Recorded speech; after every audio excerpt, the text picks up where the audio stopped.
Bueno, muy buenos días para todos. Me avisan por favor si me están escuchando bien.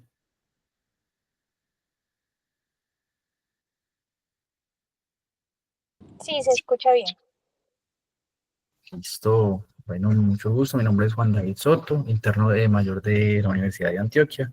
Y el día de hoy vengo a presentarles el tema de la tortícolis congénita. Antes que nada, para agradecerles a todos por su participación el día de hoy y especialmente a la doctora Julieta Correa, que fue la que me asesoró con la preparación de esta charla. Bueno, entonces para hablar pues el tema de la tortícolis congénita, tengo pues como el siguiente derrotero pues del contenido de la presentación. Inicialmente vamos a hablar de unas generalidades, definiciones, epidemiología y generalidades de anatomía, siguiendo pues como con la presentación clínica, cómo se hace pues el enfoque diagnóstico de estos pacientes, seguido del tratamiento y por último pues unas conclusiones de la charla. Bueno, entonces en cuanto a generalidades, podemos empezar hablando pues acerca de unas generalidades de la anatomía del cuello. Recordemos pues que el cuello es esta estructura cilíndrica pues de gran importancia que se limita anteriormente por el borde mandibular y pues y anteriormente por el lado inferior por la horquilla external, posteriormente por el proceso mastoideo pues y la línea nucal de hueso occipital y de forma inferior con el disco intervertebral de las vértebras C7 y T1. Recordemos que es una estructura compuesta de múltiples pues, estructuras como tal y es varias fases que pues, van a formar ciertos compartimientos. Entre ellas pues tenemos la hoja superficial, hoja de revestimiento, que va a contener pues que en su interior se encuentra el músculo esternocleidomastoideo y los trapecios, también una hoja de petraqueal con todas estas estructuras pretraqueales y los músculos más profundos, una hoja profunda o prevertebral, y por último, pues una vaina carótida que va a ser la que me va a encerrar estas estructuras vasculares. Eh, pues como para la presentación del día de hoy y para el tema del día de hoy vamos a enfocar principalmente pues en el músculo esternocleidomastoideo. Recordemos que es un músculo compuesto por dos cabezas, una cabeza external y una cabeza clavicular. La cabeza external se origina en la horquilla external y la cabeza clavicular se origina en el tercio medial de la clavícula.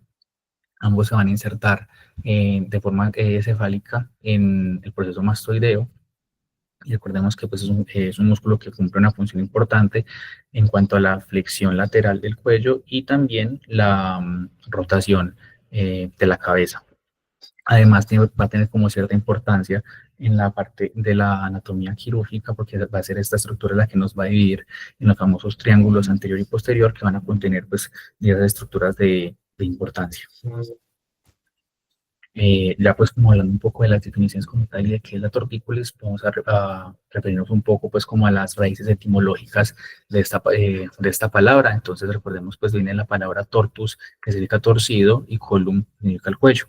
Y nos va a hablar pues de una deformidad postural en la que se caracteriza por la contracción y acortamiento del músculo esternocleidomastoideo y que nos va a provocar esta postura, esta preferencia postural como vemos aquí en esta imagen, caracterizada pues como una flexión, pues por definición, como una flexión lateral del cuello y rotación de la contralateral.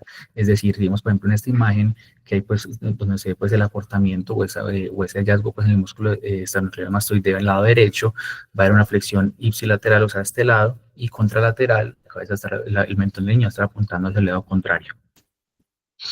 Bueno, podemos clasificarla de forma grande, la tortícolis, como en dos grupos, las tortícolis congénitas y las tortícolis adquiridas. Las tortícolis congénitas se han pues logrado como subdividir según la literatura de los diversos autores como en tres presentaciones pues, como fundamentales, que van a ser la presentación de la tortícolis muscular, en la que hay un acortamiento o contracción del músculo esternocleidomastoideo. También está la presentación de la masa del esternocleidomastoideo, en la que no necesariamente en el acortamiento, sino por el proceso fibrótico se genera una masa, que es la que me va a generar esta preferencia postural. Y por último, ya pues la tortícolis postural como tal, que en la que hay esta preferencia, pero está ausente esos hallazgos de masa y contracción del esternocleidomastoideo. Únicamente se refiere a, pues, como a esa preferencia que tiene el niño hacia la flexión y la lateral y la rotación pues de la cabeza.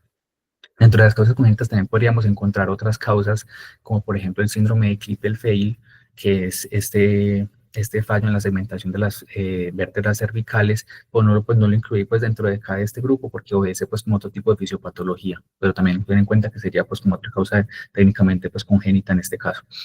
Y también pues entre los grupos, ya en el grupo de las adquiridas, tenemos que la mayoría de las causas pues comunes van a ser las causas traumáticas, que pues por ejemplo por politrauma generen lesiones cervicales, ya sean fracturas o luxaciones, y lesión directa sobre el músculo esternocleidomastoideo. También causas infecciones, entre las más pues como prevalentes podrían pues la faringitis estreptocóxica, la rinitis cervical o el absceso retrofaringio. Y ya como otras causas como misceláneas o más variadas, tenemos pues las ortículas de origen ocular por un mecanismo de correctivo en pacientes que presentan nistagmos o estrabismo. Otras causas pueden ser medicamentosas por síndromes de distonía y ya pues entre otras que pues recordemos que pues a aras del tiempo nos vamos a enfocar únicamente en la parte de la tortícolis congénita y en estos tres grandes grupos.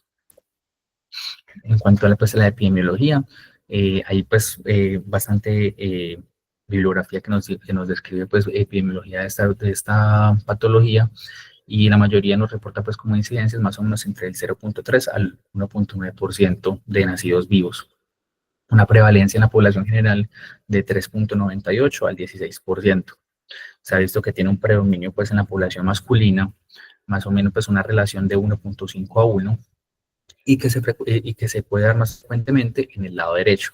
Sin embargo, pues mientras uno revisa pues la literatura, sí se ha visto que hay como cierta variabilidad pues en estas cifras epidemiológicas en diferentes estudios, y por eso pues les traigo pues un estudio precisamente que evalúa pues y se plantea pues como estas diferencias en la epidemiología que se han reportado, y hace pues como un estudio de la epidemiología. Esto es un estudio en Portugal donde se reportan 6.535 nacidos vivos en un centro de salud, y durante, pues, al hacer un seguimiento durante 5 años se encuentra que más o menos tiene una incidencia del 1.5%, que está pues dentro del rango que les mencionaba previamente, que reporta pues como la mayoría de la literatura.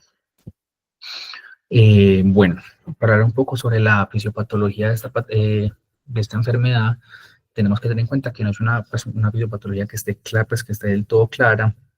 Principalmente se creía que se daba durante el trabajo de parto por lesiones directas del músculo esternocleidomastoideo, en partos distóxicos que generaban pues un síndrome, pues un proceso posteriormente fibrótico del músculo esternocleidomastoideo, y también se podía explicar por compresión venosa que generaba pues un síndrome compartimental y lesión pues del músculo como tal.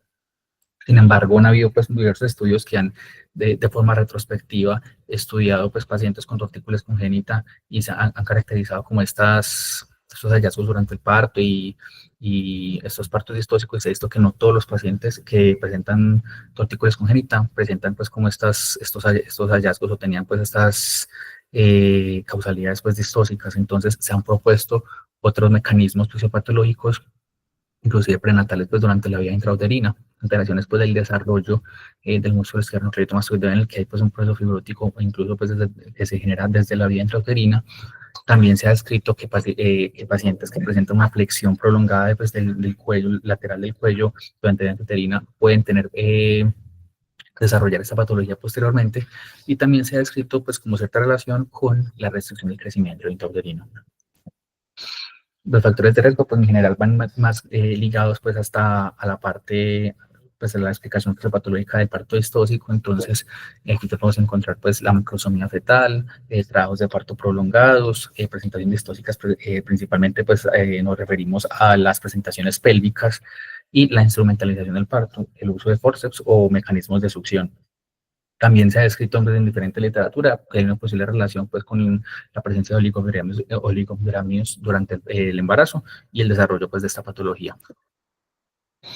En cuanto a la presentación clínica de estos pacientes, según la clasificación que les mencionaba previamente, pues entonces el hallazgo que vamos a hacer a nivel cervical puede ser o el del engrosamiento o la presencia de un tumor, pues tumor lo pongo entre comillas porque pues está mal, pues en realidad estaría mal dicho, deberíamos describirlo más como una masa a nivel del músculo esternocleidomastoideo, pues secundaria a este proceso fibrótico que se dio por todo este trauma en este caso. Además, vamos a ver que estos pacientes van a presentar con restricciones marcadas de los arcos de movimiento, pueden ser muy variables, pues estas restricciones pueden ser de leves hasta muy severas. Asimetrías craneofaciales van a ser muy importantes esos pacientes, los pacientes que tienen tortícolis congénita con el tiempo y el riesgo que tienen ellos es que si no se corrigen empiezan a generar esas asimetrías, esas malformaciones craneofaciales, principalmente plagiocefalia. Otra característica importante es que pues una patología indolora. Si esto duele, debería hacernos pensar de otras patologías. Y por último, esta parte de otras malformaciones, los pongo entre comillas, con interrogante, porque es una cosa importante. Se ha visto que hay cierta relación entre el desarrollo de otras malformaciones y deformidades posturales de otros sistemas con las tortícolis congénitas, principalmente la displasia de cadera. Este pues es un estudio, una serie grande de casos, en el que se reportan 1086 casos y hacen pues como una caracterización de esta población para pues como ver cómo es la presentación clínica de estos pacientes. Eso se les hizo por un periodo de 10 años. Vemos que pues como describía pues en la parte epidemiológica se encuentra una prevalencia, un predominio en la población masculina. Y lo que les mencionaba, uno de los hallazgos pues, más frecuentes encontrados en el 90% son las asimetrías craneofaciales, que pues son variables, la mayoría pues se fueron leves, pero en otros casos fueron moderadas, incluso de veras. Y acá también se encuentra pues como esa relación, acá lo describen como un 4.1% de asociación con displasia de cadera, sin embargo en literatura que describen incluso hasta el 15-20% de asociación. Una cosa me pareció pues, muy interesante pues, de ese estudio. Ellos hicieron pues, como un análisis de subgrupos en cuanto a estas limitaciones en la rotación de los pacientes y ellos vieron que al clasificarlas pues, en 4 grupos, según pues qué tan limitada era pues, la rotación, se encontraba un mayor porcentaje de displasia de cadera. Entonces, pues como esa asociación entre más limitación rotacional, mayor prevalencia de displasia. Bueno, en la parte pues como del diagnóstico, pues tenemos que tener en cuenta, pues dejar claro que el diagnóstico de la tortícolis congénita es principalmente clínico. Y como cualquier diagnóstico clínico, este empieza por una adecuada anamnesis y un adecuado examen físico. En cuanto a la anamnesis, tenemos que dejar muy claramente constatado los antecedentes perinatales y también pues tener en cuenta pues indagar sobre los antecedentes familiares de tortícolis congénita, porque hay literatura que es que hay cierta, pues que puede tener cierta característica familiar, pero también indagar sobre las preferencias posturales del niño durante pues después del parto pues y en la vida neonatal. Ya en el examen físico podemos tener en cuenta que tenemos que hacer un examen físico completo, cefalocaudal, no únicamente pues la relación del cuello, y que debemos de caracterizar cómo es debemos utilizar tanto para caracterizar cómo son estas limitaciones funcionales y también para descartar diagnósticos diferenciales. Entonces, como les mencionaba, en la parte de la evaluación del cuello, entonces debemos de describir muy bien las preferencias posturales del niño durante la evaluación, hacer una adecuada evaluación del cuello, realizar movilización pasiva y evaluar los arcos de movimiento, tratar pues de constatar cuántos grados es la limitación de arcos de movimiento, describir el hallazgo de masas o contracción muscular que nos permite pues diferenciarlo como en estos grandes subgrupos y la lateralidad de los pacientes. Generalmente pues es una patología que se da de forma unilateral. Es muy raro pues que hay un paciente con una tortícolis congénita bilateral y eso nos debería hacer pensar de otras patologías.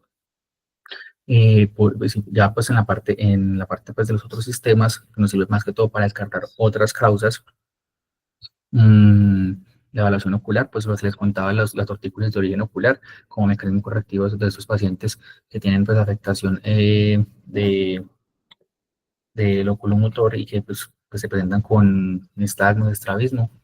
Estos pacientes lo generan esa tortícolis más que todo como un mecanismo correctivo, pues esto les mejora la diplopía, entonces por eso adaptan a estas posturas.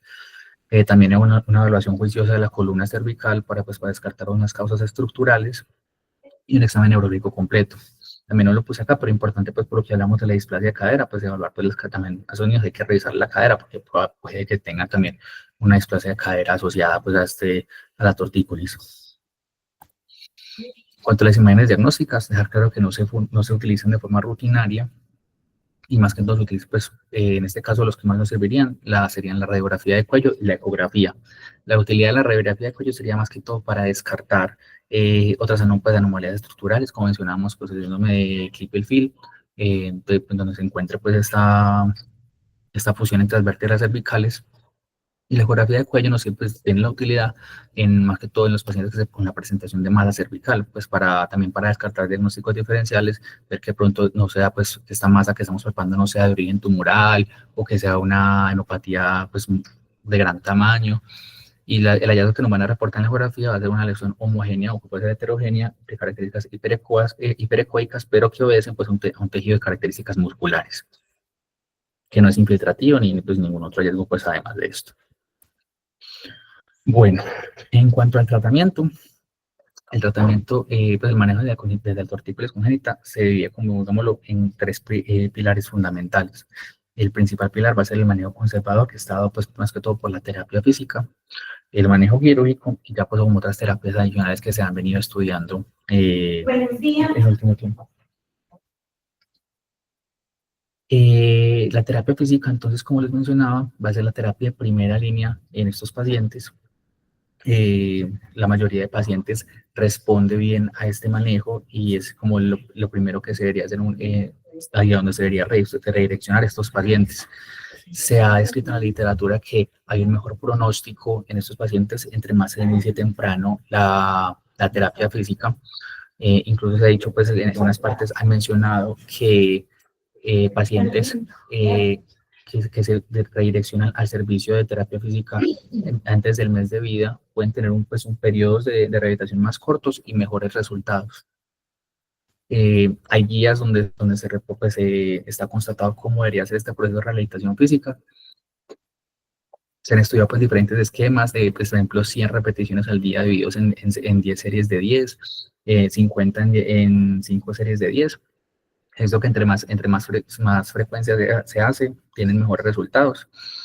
Y lo que, pues, a términos generales, lo que uno hace es tratar, pues, como de pues, agarrar al niño y tratar de extenderle el cuello, hacer, pues, como lo contrario, pues, de la deformidad que tiene, entonces, la extensión lateral del cuello y tratar de llevar el mentón hacia el lado de la lesión, pues, hacia el lado que está afectado. Bueno, entonces el manejo quirúrgico no es de primera línea, como les mencionaba, y solamente se utiliza pues cuando hay, pues principalmente cuando hay fallo al manejo conservador, cuando tenemos asimetrías faciales severas, pues una marcada plagiocefalía, como les mencionaba, o el desarrollo de hemiplasia facial. La edad, pues está como debatido, pero pues se ha visto que pues, entre mayores son los pacientes, menos responden a la terapia física. Además, tenemos en cuenta que, pues, que cuando ya un paciente está mayor, pues probablemente todas esas asimetrías faciales que desarrollan van a ser irreversibles. Pues ya un paciente adulto no va a mejorar esa parte. Y en pacientes con limitaciones rotacionales severas. Se han descrito diferentes técnicas y alternativas quirúrgicas para esos pacientes, que van desde las miotomías y tenotomías unipolares, multipolares y técnicas de alargamiento del músculo esternocleidomastoideo. Así, en este momento podemos ver pues, en forma pues, ilustrativa los diferentes tipos de miotomías o tenotomías y las técnicas de alargamiento del músculo esternocleidomastoideo. Bueno, entonces, en cuanto a las generalidades de la técnica quirúrgica, acá pues vemos que se realiza una incisión transversa, generalmente más o menos de unos 3 centímetros de longitud, y se hace más o menos 1 a 2 dedos por encima de la clavícula. Se realiza pues una adecuada disección por planos, entonces pues se hace pues como esa sección, esta división del platisma para poder llegar pues al músculo esternocleidomastoideo, se liberan flaps y también se debe liberar el músculo esternocleidomastoideo en la parte posterior de la vaina carotidia. Generalmente pues está adherido a esta y se debe hacer pues como esta adecuada disección. Ya una vez pues se hace pues como esta adecuada liberación del músculo esternocleidomastoideo, se realiza la sección utilizando un electrobisturí generalmente y asegurando una adecuada hemostasia. Siguiente a esto se realiza pues una vez se liberan pues estos dos segmentos, se hace la sección, se debe garantizar que se dice que los extremos del esternocleidomastoideo que están pues como adheridos a los tejidos más profundos. Sí, después de esto lo que debemos hacer es movilizar la cabeza del niño, pues, y hacer como una palpación para ver que no haya, pues, como tejidos adheridos, que quede, pues, como completamente suelto. Lo siguiente que ya después de eso sería hacer, pues, realizar la reaproximación del platisma, suturarlo con una sutura con puntos separados. Y por último, echamos adelante.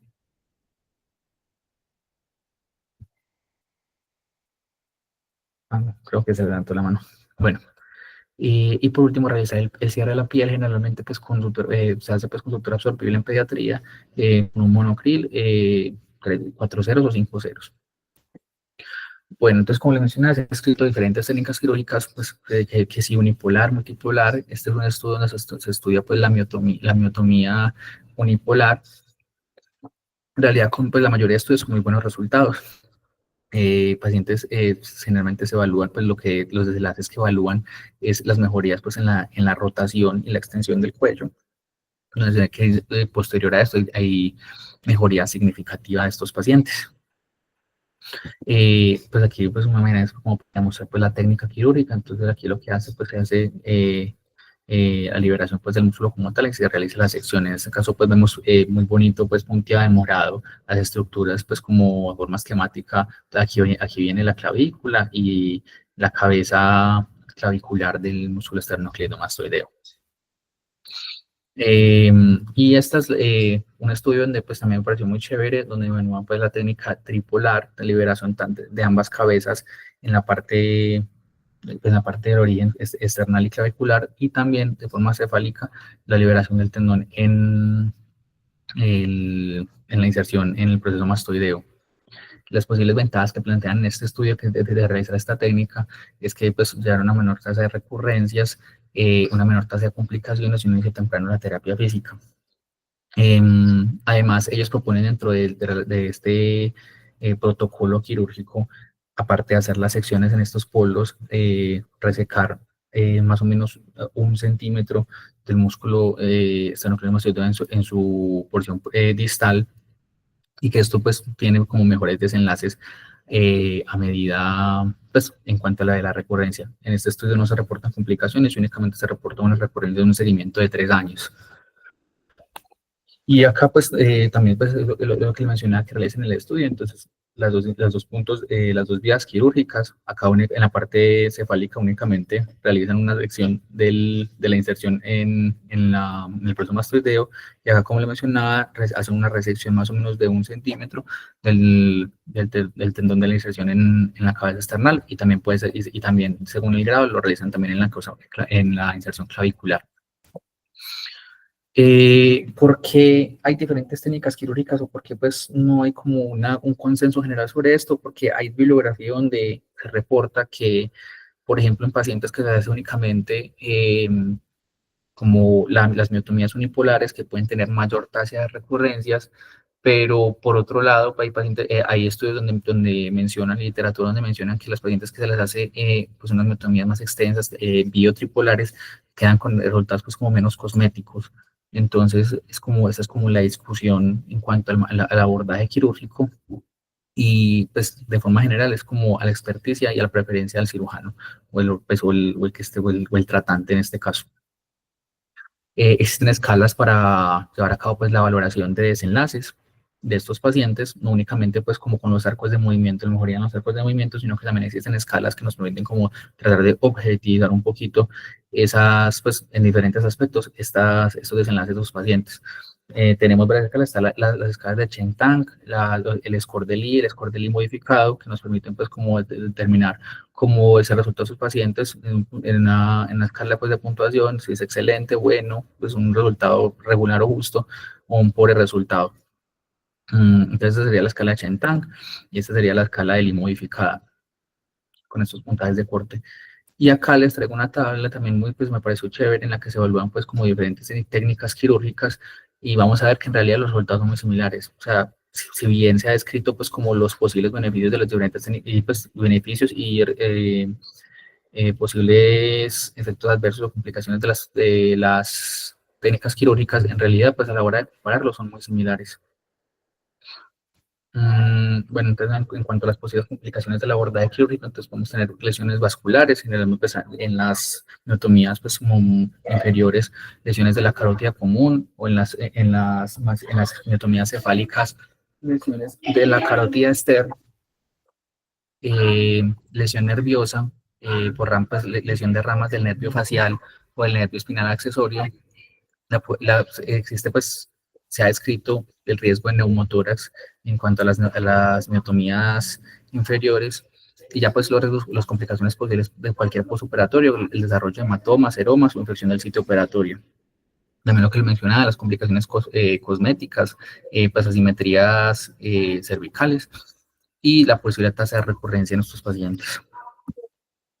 Se han escrito, pues, como les mencionaba, otro tipo de intervenciones, en cuanto, pues, como no son tan ampliamente pues, utilizadas, pero que se han descrito y con buenos resultados. Una de ellas es el manejo endoscópico. Entre los posibles beneficios, pues, sería como más en la parte estética, porque no, pues, no tendríamos cicatrices quirúrgicas tan grandes, y se, pues, introduce, pues, con un endoscopio y se hace pues, la liberación del músculo esternocleidomastoideo en el sitio de inserción deseado. Y ya por último, otra intervención posible en estos casos sería pues el uso de toxina botulínica. No está ampliamente, pues como su uso no está ampliamente distribuido, no es controversial realmente, porque pues, y está, pues, en parte está limitado también por el proceso fibrótico de esos pacientes. Un paciente con un proceso fibrótico muy instaurado, pues ya vamos a ver que el mecanismo de acción pues, de la toxina botulínica de relajación muscular no va a tener pues como mucha utilidad. También pues se ha escrito que se puede utilizar concomitantemente con otras terapias, ya sea como neoquirúrgico o con terapia física. Y acá pues se les presentó pues como un estudio donde reportan buenos resultados. Es como el estudio más grande, es una revisión sistemática y metaanálisis donde se revisan incorporar pues 10 estudios, 9 aleatorizados y uno no aleatorizado, donde presentan en realidad buenos estudios en cuanto a la efectividad de la toxina botulínica para la mejoría pues, en la parte rotacional, y también mencionaban que esos pacientes tenían menos necesidad de intervención quirúrgica posterior. Sin embargo, no es, pues, como les digo, algo controversial, no está ampliamente distribuido y hace falta pues como más estudios más grandes con pues, de cohortes más grandes donde se confirme pues su utilidad, y la parte de los, pues, importante también estudiar los efectos adversos de esta intervención. Bueno, entonces por último, pues, como conclusiones, tenemos que la tortícolis congénita es una de las enfermedades musculoesqueléticas más prevalentes dentro de la población pediátrica.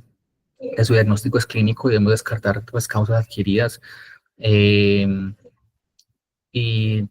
el pilar fundamental sería pues el manejo de la terapia física como tal, que es la que mejores resultados ha mostrado y que tiene un mejor resultado en cuanto más temprano se realice.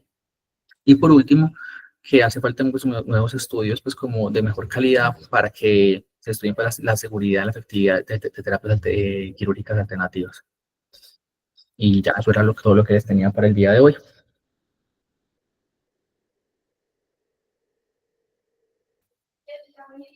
Buenos días, doctor Juan David. Primero que todo quiero felicitarlo porque es un seminario muy bueno, o sea, es un seminario con una presentación excelente, muy agradable, muy ameno. Hiciste un tema que de pronto a veces no estamos muy familiarizados, nos trajiste como los datos más importantes y con muy buena evidencia o al menos literatura de lo que hay. Entonces, te felicito. Tengo dos preguntas y dos recomendaciones. Entonces, las recomendaciones son como en la presentación, de pronto algunas diapositivas que tenían información muy importante, que no estaban referenciadas y que de pronto algunas veces el contraste de color de las letras con el fondo podían ser un poquito difíciles de leer. Solo eso, de resto, como te digo, me gustó mucho tu seminario. Y de las preguntas quería preguntarte, lo primero es si tenés algún porcentaje o leíste algo sobre la cantidad de niños que terminan en manejo quirúrgico, porque como sabemos la mayoría mejoran con la terapia física. ¿Qué tantos niños no, o qué falla hay en esa terapia física? Y Igual pregunta para la recurrencia, es decir, qué porcentaje de pacientes recurren después del manejo quirúrgico y qué opciones, yo sé que nos hablaste algo de recurrencia, pero qué opciones tendríamos para solucionar o para mejorar en los pacientes que recurren.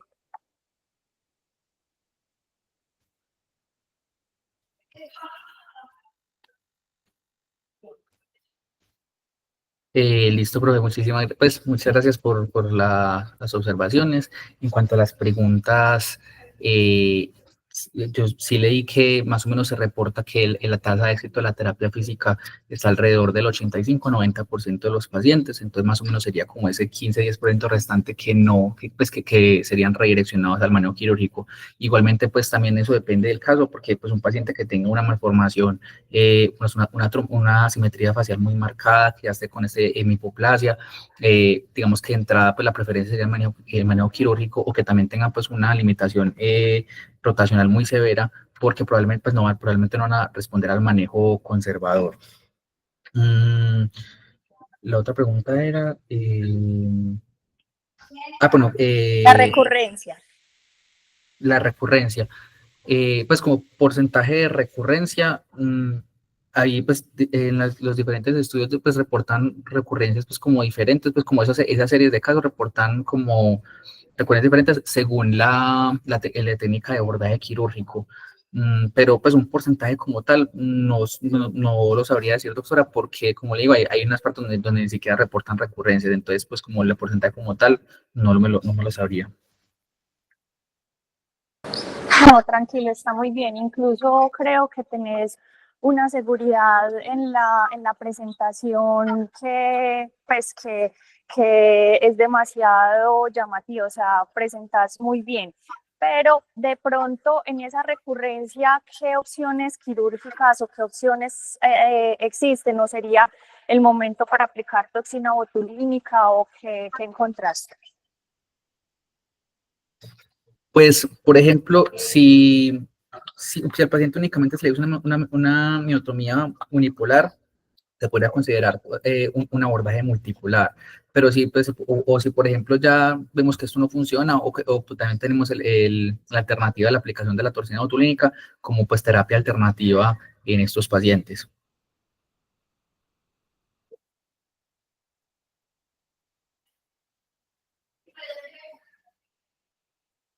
¿Aló?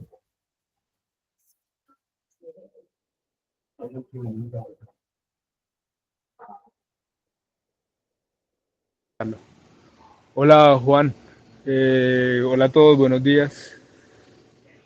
Hola, doctor.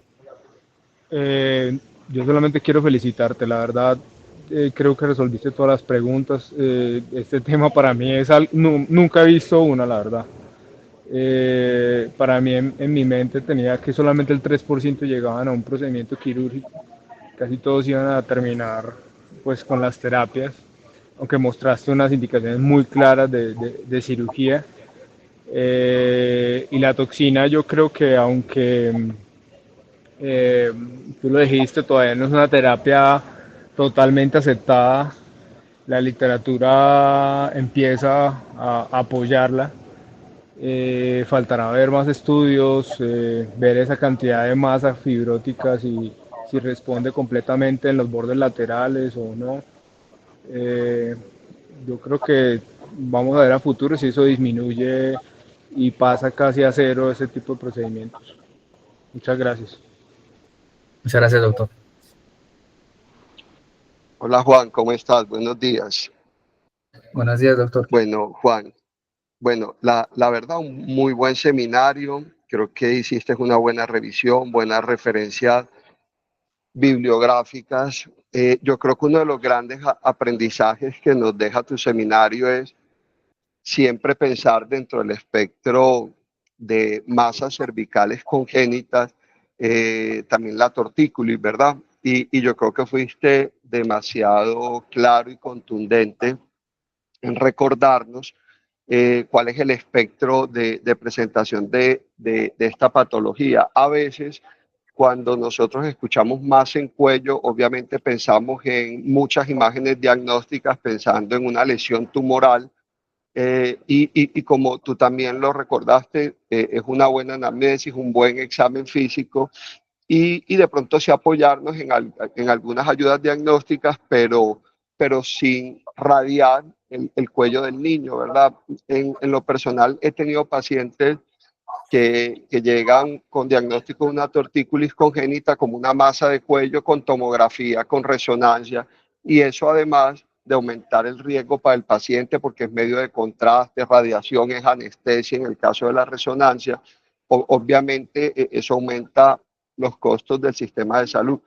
También muy importante ese mensaje grande que dejaste, terapia, ¿verdad? Un buen departamento de fisiatría que nos ayude en el manejo de estos pacientes.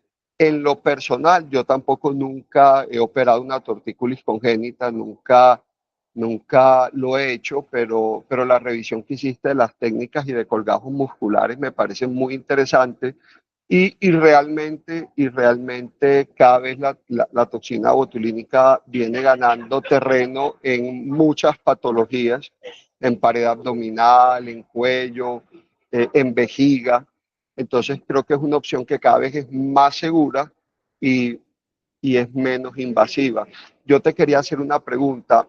¿Es posible o encontraste mencionado patología bilateral en esta entidad y hay alguna recomendación de manejo?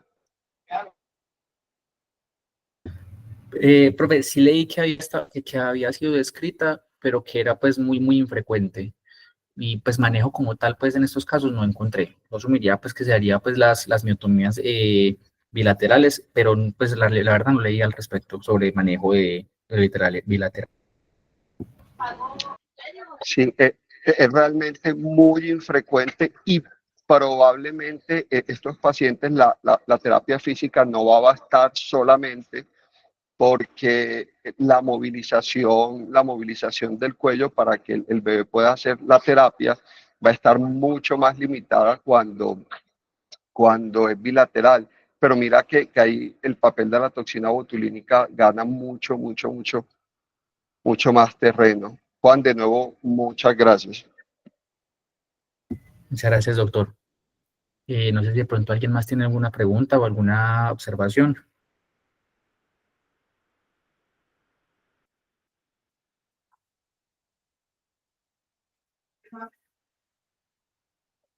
Bueno, no, entonces siendo así, daremos por terminada la charla de hoy. Muchísimas gracias nuevamente a todos por su participación y por sus observaciones. Y ya, nada, hasta luego y muchas gracias.